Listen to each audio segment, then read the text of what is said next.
For the talent industry and human resources departments, first of all, it's a challenge for them to become more digital themselves in administrative processes in order to be more helpful for the line to manage the human resources. Secondly, it's not really about recruiting anymore.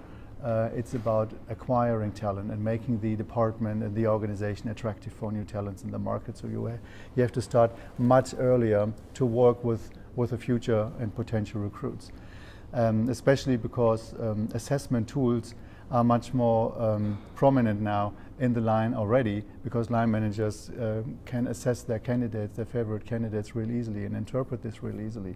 So it's not a prerogative of the HR department anymore to be the recruiting expert. People can easily enable themselves and be the recruiters. Second to last point on the HR is the high potential talent management. It's more a process and a continuum.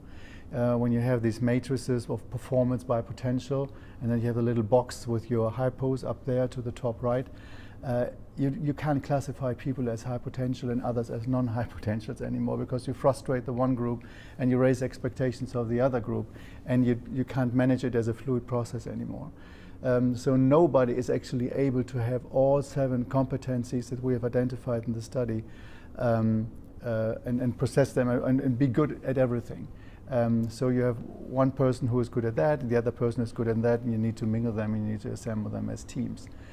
So you have some high potentials at the very early stage of their career who are excellent in some competencies towards agility, and then you move them in the process. So high potential talent management is no longer about boxes, it's a process.